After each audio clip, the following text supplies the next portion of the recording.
বলতেছিলাম, নওফেলের মেয়ে মরিয়ম তরবারিটা হাতে লইয়া যুদ্ধের পোশাকটা পরে ঘোড়ার উপর সোয়ার হইয়া ডাক মারছে, একটা চক্কর লাগাইয়া, রে মক্কার যুবতীরা, আমি নওফেলের মেয়ে মরিয়ম ডাক দিলাম।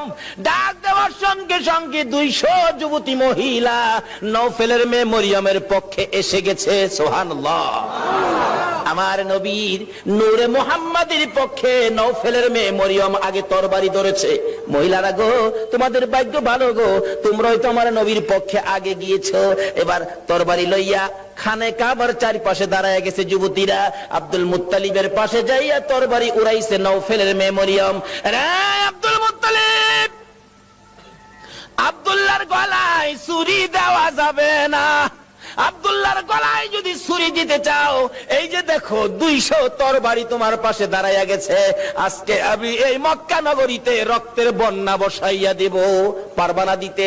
একটু পরে গো, আপনাদের মতো যুবকেরা তরবারি লইয়া চারপাশে ঘেরাও করে ফেলেছে। যুবকেরা ডাকতেছে, ও আব্দুল মুত্তালিব, আব্দুল্লাহর গলায় ছুরি দিতে দেব না, আমাদের রক্ত থাকতে আব্দুল্লাহকে জব করতে দেওয়া হবে না। ব্যবসায়ীরা দোকানপাট বন্ধ করে খানে কাবার চারপাশে ঘেরাও করে ডাকতেছে, রে আব্দুল মুত্তালিব, আব্দুল্লাহকে জব করা যাবে না রে, আব্দুল্লাহ মক্কা নগরীর সম্পদ।